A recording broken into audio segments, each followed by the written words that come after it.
Hello viewers, my name is Ainish and I'm from Ainish Kitchen. I would like to thank the team and the admin of Chatpat Recipes as well as the brand Asai Kasai for selecting me one of the 55 contestants for the final contest. And also I would like to thank Asai Kasai for sending me their 3 products for using and enhancing my cooking recipes. So today's recipe is inspired by the winter vegetables flavored with Indian spices in a French style. Yes, I am going to make savory sweet potato galette. Quickly learn this recipe.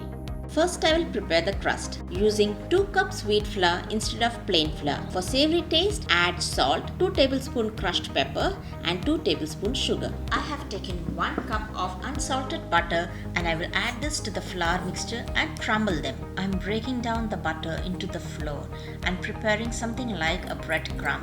At this point, you can add 3 to 4 tablespoons of ice cold water and gently mix them and see if the dough is hydrated by gathering a small fistful. If it holds together, it is ready.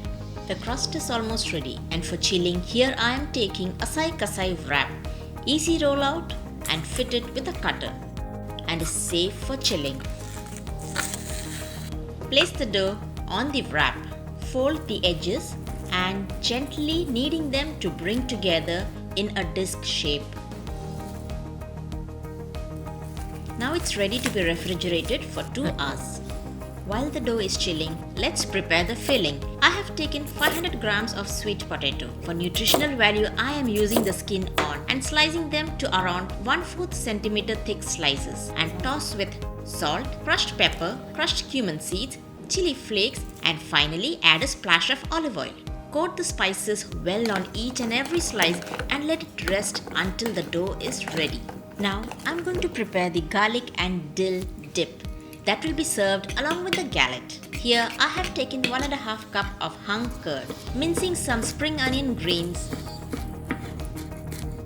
mincing handful of dill leaves and add it to the curd. Here I have taken 8 to 9 pickled garlics that I'm mincing very fine.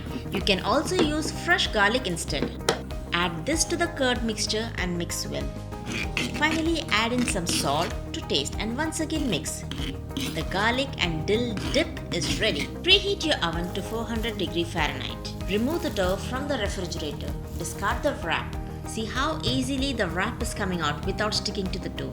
And transfer the dough to a lightly floured surface and gently knead it. Dust some flour over the dough and to the rolling pin. Spread out the dough about 12 to 14 inch circle.